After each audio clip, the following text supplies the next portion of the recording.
Hello, I'm Luca De Giglio, and this is the Web3 in Travel podcast, where you can learn about crypto, blockchain, and how the new internet will change travel.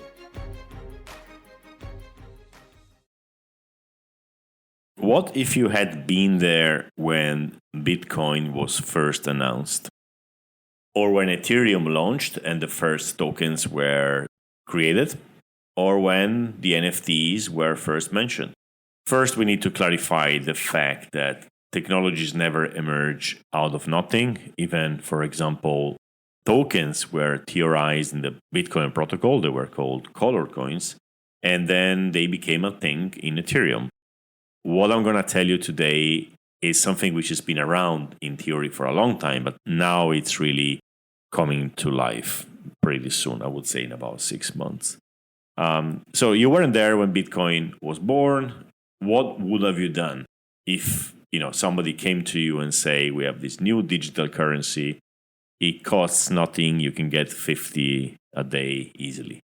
Probably you wouldn't have done anything. And the same thing for tokens, the same thing for NFTs. Because new technologies tend to be theoretical, then some hype happens, then they are forgotten. There's a whole process, a whole adoption curve, which is often very similar. So what I'm going to tell you today is maybe something as big as tokens and NFTs. Maybe, of course, nobody knows the future. But most people listening to this will kind of ignore it. First, because it won't really make sense too much. Then because it has no external validation. It's just me talking about it. And yeah, it's not an invention. My invention actually comes from Vitalik Buterin and many others, so it has authority. But there's not much you can do about this apart from start thinking about it. But again, what I'm going to tell you today is maybe something as big as tokens and NFTs. And as with every crypto naming, it's just horrible. So I'm going to talk to you about Soulbound tokens. I'm not even sure you pronounce them like this. Soulbound tokens are NFTs connected to you, which you cannot transfer.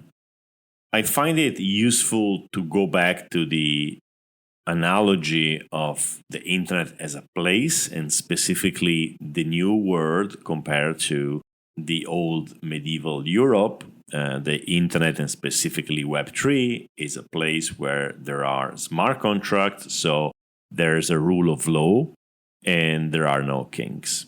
Or at least we have the technology to deal with stuff without kings. And we're going to have kings in Web3, of course. This is part of human nature. But so this new world has two kind of representations of value. And these are NFTs and tokens. So NFTs represent stuff. We try to explain it this way. It's just stuff online. And tokens is basically money online. Money, shares, tokens, and all these other properties they have. Now, the question is, are these two primitive enough to represent a world? In other words, are worlds made of stuff and fungible tokens, like stuff and money? Is that all? And with these two primitives, can we recreate a real world and recreate the exact same dynamics we have in real life? Well, the answer seems to be no. Because in real life, we have stuff like reputation. And I really want to make the example with reputation, because in the travel industry is one of the assets, one of the most important assets, like your reviews on an OTA.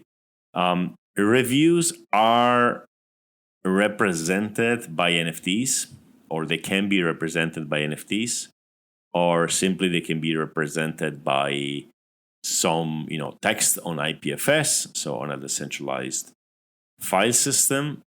But if you think about it, this is not the way to represent reviews, because reviews are connected to specifically two things: to the listing and to the host or the person or the hotel. So if we represent reviews as NFTs, well, I could sell them. Now, can I sell reviews? Good question. Like, I can sell my listing, and I could sell the part of the review which is connected to the accommodation itself. So it was spacious. There was a nice natural light. But what about the part of the review which is about the work and the host? So the work of the host and the host, him or herself. Like, he or she was really nice. So when I transfer this to the new listing owner, I am transferring something which is not connected to the listing. The villa can be beautiful, but the person who managed it, the next one, could be not so nice. So the reviews are a great example because they are composed of two different things: of transferable, if you want, values, and non-transferable values. By non-transferable, I mean they shouldn't be transferred. This should stay with the host. So this host sells the villa and sells the listings on the decentralized system. So basically, the listing is connected to the wallet and maybe represented by an NFT. So I sell you my villa, and I'm going to sell you also the listing, which is now on several OTAs, decentralized in that case. And what about the reviews? Well, I should sell you just the part of the review which represents the villa, but not my work. Think about it from the customer point of view, the guest saying, okay, a nice host. Oh, but that host is gone. So how is the new host? Well, the reviews, and so the algorithm, the search, everything is taken into consideration, something which should not actually be in the mix because it doesn't matter anymore, right? So the part of the review which is about the host should be soulbound. Again, it's not a great name, but it should be bound to the person, not to the listing. How do you do that? Well, one answer, that's what I want to talk to you about today, is this new kind of tokens called soulbound tokens. So SBT, as opposed to NFTs. And they can't be transferred. So that means that if you are a host and you have an account, so an account managed by yourself, which you use to connecting with Web3 to all the decentralized booking systems, including your direct booking system, you can't transfer that because transfer that would be equivalent as lying to the new guests.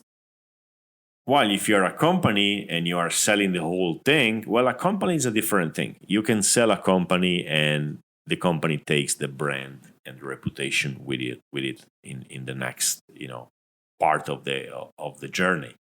So the way I see this, so first, when I'm reading about these SBTs, nobody's talking about travel, nobody's talking about reviews. I'm trying to declinate for our industry. So the best way for reviews should probably be that when you leave a review, you're leaving two different reviews. One is about the place and one is about the host. And the reviews for the place are NFTs or simply connected to the listing. You don't actually need an NFT in that case. But the reviews for the host are part of the reputation of that person and they are soulbound. The host receives an SBT, which is like a review about herself or himself, and it never goes away. It's never transferred to anybody else. And that requires a special SBT wallet, which works differently than the wallets we have today, where everything can be transferred. Now, when you remove the transferable property from tokens, they become not financialized. One of the big problems we have in crypto is that everything becomes money. Everything becomes financial. Why?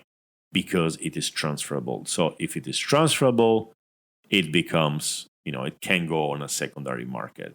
Just to make, a parallel with the real world, when we discovered the technology to transfer organs became financially valuable.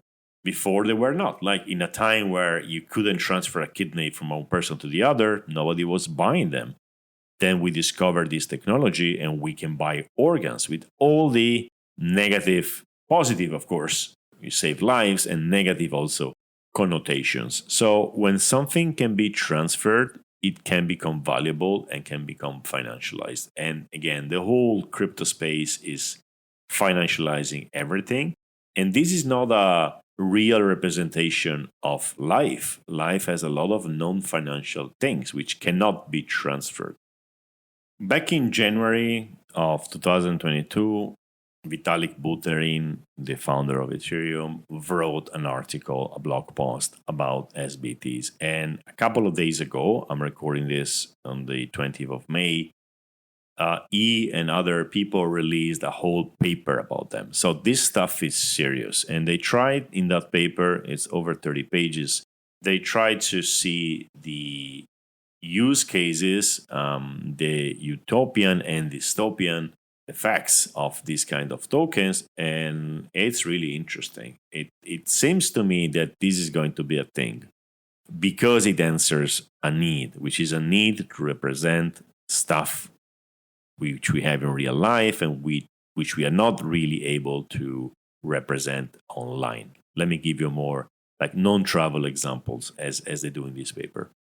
So the subject here is decentralized society, which means are we going to be able to have decentralized societies, so societies online which do not rely on institutions, on centralized institutions to manage certain kinds of dynamics and relations. So that's the thing we want to create in which we do not have. Now the tokens, SBT, Soulbound tokens, are a tool, an end and not a mean. So they're saying that, for instance, NFT artists, they need to rely on centralized platforms like OpenSea and Twitter to commit to scarcity and initial provenance. In other words, anybody can launch an NFT saying it's from an artist who is not the real one, right? So they launch it from an account which is famous and recognized as the real one. So NFTs are not able, and we have no way online today to prove the provenance, while SBTs could prove it, and we're going to get to that a bit later. DAOs, we talked about them a lot. DAOs have a big problem in the voting, so the governance, because either you have people vote with their tokens, so the more tokens you have, the more you have a power, and that could easily, and often makes whole protocols which are decentralized, but they are controlled by a few whales, a few rich people. Or they can be attacked. These DAOs can be attacked if somebody buys a lot of tokens, gets 51%, changes the rules, and gets all the money. And this is the issue of Sybil resistance, because you could say one wallet, one vote, but how can you prove that one person doesn't have 1,000 wallets? Well, you can't, or the ways we have are not really advanced yet. SBTs could help solve that. Another solution to a real problem SBTs can bring is private key management in a decentralized way. We talked about it in the last episode called Onboarding the Custodials, and we said we will not have everybody managing their own keys. It's too dangerous and too complicated. So with SBTs, we can devise, they say, ways to keep safe the keys or retrieve the keys in a social way. So the two things we need, which we don't have today, are souls and soulbound tokens. Souls are basically special wallets which contain these tokens. And the general idea is that, let's say I go to university and I get a degree, and this degree could be given to me as an NFT, but then because it's an NFT, I could sell it. So what's the point? Selling degrees is not good because they represent what I know. So I shouldn't be able to sell it. So SBTs can do that. The university gives me the degree, and I can't sell it. I cannot transfer it, right? So they actually stay with me. And now, because that university certified my knowledge in a way, now I have a soul, a wallet, which certifies my knowledge. Now, as with everything on in crypto, it's never with a name. You can put the name later, it's pseudonymous. But I have a wallet, Soul, which contains an SBT, which is a degree. And if the same Soul, I have other certifications like this, and then let's say I am an artist and I want to launch an NFT in this case collection, it comes from that Soul, which has this certification. So it brings credibility, provable credibility to the collection too. How it's happening today? Well, if I launch it from a new wallet, who knows? Anybody could be launching these pictures. The pictures of the NFT could actually be stolen from the internet, right? So I have to establish from zero a credible account, and it may be hard at the beginning. But if I have SBTs, they follow all my life's, in a way, accomplishments or certifications, and I already have a basic credibility. Like, let's say I went to a famous art university. This NFT collection comes from a person who has attended an art or that specific art university. The same thing can be applied to a booking, a rental. So if I launch a new rental business and nobody knows me, there's no credibility behind that. It's a bit like when you open a new account in an OTA. With SBTs in my Soul, which is my wallet, I can already prove several things. Maybe before that, I was working in hotels and I have certifications. Maybe I have attended conferences in the travel industry, and that gives credibility to me. Maybe I have a degree in travel, whatever. So I can bring the credibility I built in my life in every aspect to the listing without actually revealing my name in this case. But it's not really a matter of importance in travel, but what the credibility is not on my name is what I have done, and it's being provably displayed in the Soul, which is this wallet. So I can effectively bring my reputation from the real world in the online world, making my persona, my online persona, and my offline persona much closer. Not losing my credibility when I go online, basically. An example they make is non-collateralized lending, which uncollateralized lending. So today, when you want to borrow some money in the real world, they try to understand who you are and what is your past, reputation. In DeFi, in Web3, you are just a wallet. Nobody is going to give you any money unless you have a collateral, which is 100% or more of what you borrow, right? If instead we have souls with SBTs, which certify a certain degree of credibility and reliability, well, that would unlock the way to uncollateralized lending, which makes it much more accessible. It could be, of course, applied to the business. It could be applied to somebody who wants to get some money to build a couple of villas or to build a business in the vacation rental space. So it is definitely a primitive which can help in travel too. And regarding the key management, you may remember the problem we talked about, that if you lose the keys, you lose everything. We never actually, I think, spoke about social recovery. Social recovery is like, okay, I have my private key, but I'm going to give pieces of my private key to a few friends. So, or they're going to have multi-sig power. So if I lose my key, I just need to collect, 4 out of 6 friends. And if they all sign, my money is back. Now, this is very hard in practice. You need to get the friends or the people you trust who can do that. They must be there in 5 years. If you fight with someone or somebody dies, you're losing one key signer. It's really complicated. Now, the SBT community recovery would actually count on the issuers of certificates like the university degrees, or the fact that maybe you have recently attended some offline events like conferences, maybe the last 20 people you took pictures with, or DAOs you participate in. So basically, it seems, that's everything at the theoretical level, that SBTs, because they are connected to me as a person and they are emitted by different kind of people, different kind of organizations, could be a better way for social recovery, and they call it SBT, community recovery. Basically, there's people out there who have certified that I have done certain things, like studied in a university, been at a conference, and these people will have the power to help me to get back my keys in case I lose them. And I imagine losing the soul with all the SBTs can be devastating. So unless this technology has a backup plan, it's going to fail spectacularly, I think.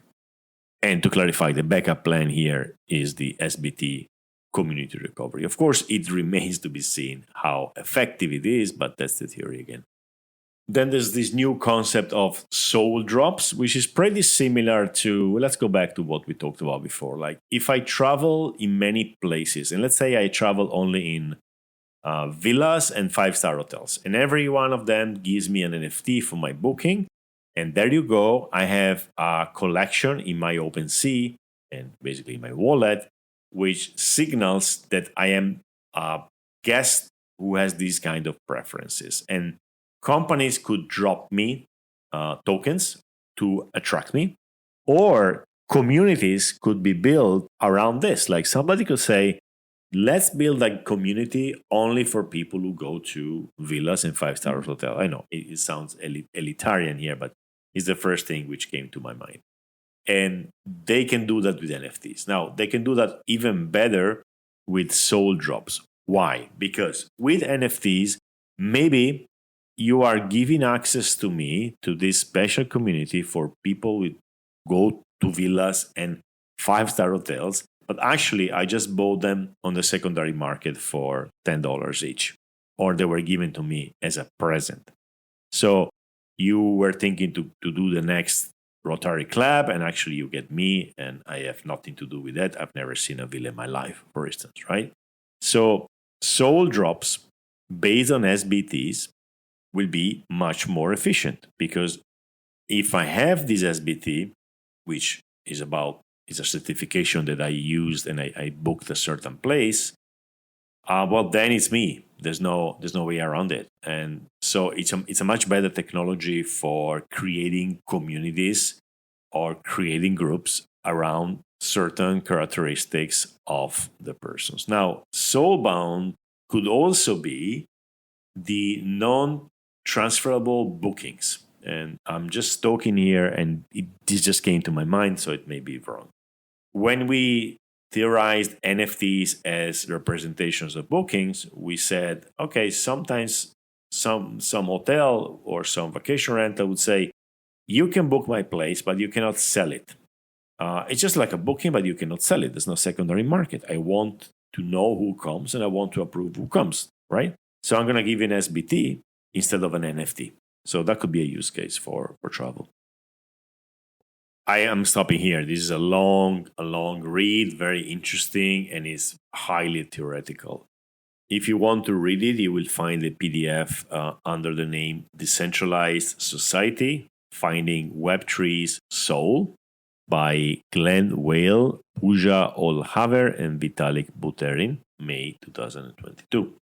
So what am I going to do with that? I'm going to start thinking of applications in the travel industry, as I did in this podcast, but I'm sure we can have new ideas and get ready for when they are actually launched. The problem with these is that you need these new wallets. Who's going to build them? When are they going to be ready? So they say that SBTs should be ready at the end of 2022, and that they may be the big thing for the next cycle in 2024. Of course, these are predictions, so we don't know. But it's really worth trying to think about it, because they do make sense. They answer to a need that no NFTs or tokens answer. And we could actually find solutions to problems we have in travel with these. And we have the opportunity to be there before they even exist. So there must be today in the world maybe 5 people thinking about SBTs for the travel industry. Imagine if in a few years they are ubiquitous and everybody's using them. It's a great opportunity. I'm sure we will come back to them. A lot of discussions have started already, especially in Twitter. If they go as they usually go, there's going to be a lot of discussions, a lot of ideas, and then they will be forgotten for a while until December when they're going to be launched. And then there's going to be, I don't know if this time there's going to be speculation because they can't really be sold because they cannot be transferred. But I don't know, Web3, crypto in general tends to financialize everything. So maybe somebody will try to make money. I'm sure somebody has already created a fake SBT token on BSC chain and people maybe are buying it thinking that they're buying the next new thing. So be really careful. There's not going to be anything to buy with SBTs. Wallets normally are not for sale. So yeah, always careful in crypto, especially at this time. Don't buy anything SBT related unless you understand what you're doing. But in general, be very careful. I'm sure there's already many wolves and sharks thinking ways to make money out of this thing. You will also probably hear people saying, this thing exists already. This company, this project, this DAO made them. Look at them. And yes, there are experiments on this. Again, this is one of those, obvious in retrospect primitives. So we need non-transferable tokens because they can represent stuff like degrees. Of course, somebody has thought about it maybe 10 years ago. Of course, somebody has built them, but they probably built on top of NFTs through smart contracts or on top of tokens or whatever. So with a smart contract, you can create these things. But we're talking about something different. We're not talking about functionalities of tokens. We're talking about a completely new primitive, which is something built at the lower level, more deep into the technology, deep into the internet. It's like, to borrow from biology, let's say that the trees do not exist. As you may know, trees appeared pretty late on the earth, and you want to build something which makes shade. You can take a lot of different plants and put them together, and then you have something like a tree which gives you shade, but you don't have a tree. So what we're talking about here is this new thing called the tree, which now is possible because nature has, it came up with lignite or something like that. Now we have trees. So we're talking about primitives, not putting stuff we already have together to possess certain properties we find desirable. So yes, I wouldn't ape in tokens saying we are going to build the SBTs, we're going to be the SBT standard, etc. SBT is going to be one of those abused terms, which Web3 really likes to abuse because it's always easy to make money on hype. So let's take this at the lower level. Let's take this at the, what they really mean, what they are, and let's start to think what we can do with them. This could be the missing part to make Web3 in travel really a thing. We know the missing part is the wallet adoption. But by reading this, I came to realize, well, yeah, that was missing, and I didn't even realize that. So we are still building not even the infrastructure here, because you build the infrastructure when you have the material. We are still building the new materials. This could be like, we're building a new city with wood and with other materials, and somebody comes up with concrete. Oh, we have concrete now. Wow, that changes everything, right? Again, it could be, nothing could come out of it. Maybe in 10 years, it's like AI, it never happens. And then you find it around yourself or other things which are supposed to happen soon and they never happen. I don't know. It seems promising, so I'm adding this to the things I think about, and I'm adding this to the things I will talk about in the podcast.